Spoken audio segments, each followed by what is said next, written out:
ഇന്നലെ മയങ്ങുമ്പോൾ ഒരു മണിക്കിനാവിന്റെ. സുഹൃത്തുക്കളെ, ഇന്നത്തെ നമ്മുടെ യാത്ര റിയാദിനടുത്തുള്ള ദിരിയയിലാണ്, അതായത് സൗദി അറേബ്യയുടെ ഹൃദയഭൂമിയിലേക്ക്. വാഹനം ഇവിടെ പാർക്ക് ചെയ്തിട്ട് ബസ്സിലാണ് ദിരിയ ഹെറിറ്റേജ് വില്ലേജിലേക്ക് പോകേണ്ടത്. സെക്യൂരിറ്റി ചെക്കിംഗ് ഏരിയയിൽ ടിക്കറ്റ് സ്കാൻ ചെയ്തതിനു ശേഷം നമുക്ക് ഉള്ളിലേക്ക് പ്രവേശിക്കാം. ഇവിടെ 15-ാം നൂറ്റാണ്ടിൽ മനിയ ഇബ്നു റബിയ അൽ മുറൈദി എന്ന പൂർവികൻ സ്ഥാപിച്ച ഈ നഗരം പിന്നീട് സൗദി രാജകുടുംബത്തിന്റെ ആദ്യ ഭവനമായി മാറി.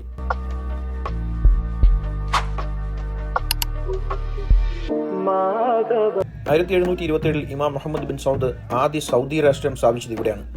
അൽ തുറൈഫ്, മണ്ണുകൊണ്ടുള്ള കൊട്ടാര സമുച്ചയം, ആ രാഷ്ട്രത്തിന്റെ തലസ്ഥാനമായിരുന്നു. 1744 ഇമാം മുഹമ്മദ് ബിൻ സൗദും ഷെയ്ഖ് മുഹമ്മദ് ബിൻ അബ്ദുൽ വഹാബും തമ്മിലുള്ള സഖ്യം ഇവിടെ രൂപപ്പെട്ടു.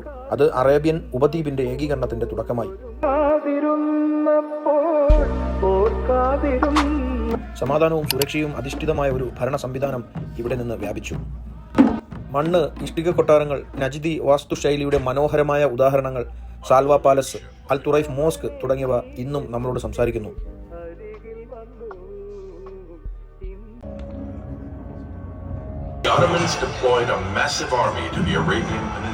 എന്നാൽ 1818 ഓട്ടോമൻ സൈന്യത്തിന്റെ ആക്രമണത്തിൽ ദിരിയ നശിപ്പിക്കപ്പെട്ടു, നഗരം ഉപേക്ഷിക്കപ്പെട്ടു. പക്ഷേ അതിന്റെ ആത്മാവ് നഷ്ടപ്പെട്ടില്ല. ആ ചരിത്രമെല്ലാം വലിയ ചുമർ സ്ക്രീനിൽ വളരെ മനോഹരമായി വിവിധ ഭാഷാ പരിവർത്തനത്തിൽ പ്രദർശിപ്പിക്കുന്നുണ്ട്.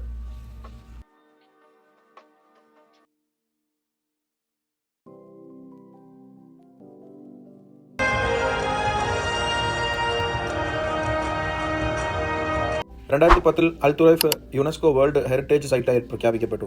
ഇന്ന് ഈ ഹെറിറ്റേജ് വില്ലേജ് പുനരുജ്ജീവിക്കപ്പെട്ടിരിക്കുന്നു. പഴയ മാറ്റമില്ലാത്ത മണ്ണുകൊണ്ടുള്ള ഭംഗിയും ആധുനിക സൗകര്യങ്ങളും ഒരുമിച്ച്.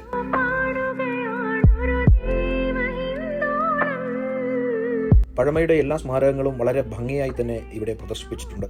തിരക്കില്ലാത്ത ദിവസങ്ങളിൽ ഗൈഡ് ടൂർ ലഭ്യമാണ്. ചരിത്രവും പ്രധാന സംഭവങ്ങളും വളരെ വിശദമായി ഗൈഡ് പറഞ്ഞു തരും. ഈ കാണുന്നത് കുടുംബത്തിന്റെ ഫാമിലി ട്രീ ആണ്. ഈ സ്മാരകങ്ങളിലേക്ക് പ്രവേശിക്കുമ്പോൾ തന്നെ നമ്മുടെ കയ്യിൽ ഒരു പാസ്പോർട്ട് പോലൊരു ബുക്ക് നൽകും. ഓരോ കൊട്ടാരങ്ങളും കണ്ട് പുറത്തേക്ക് ഇറങ്ങുമ്പോൾ ആ പാസ്പോർട്ടിൽ ഓരോ സീൽ പതിപ്പിക്കണം.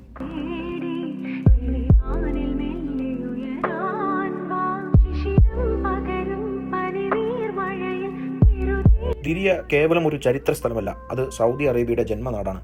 ഇവിടെ നിന്നാണ് ഒരു രാഷ്ട്രത്തിന്റെ സ്വപ്നം തുടങ്ങിയത്. ഇവിടെ നിന്നാണ് നമ്മുടെ ഐഡന്റിറ്റി ഉരുത്തിരിഞ്ഞത്. ദിരിയ സന്ദർശിക്കുമ്പോൾ നിങ്ങൾ ചരിത്രത്തിന്റെ പേജുകളിലൂടെ നടക്കുകയാണ്, ഒരു രാഷ്ട്രത്തിന്റെ ആത്മാവിനെ സ്പർശിക്കുകയാണ്.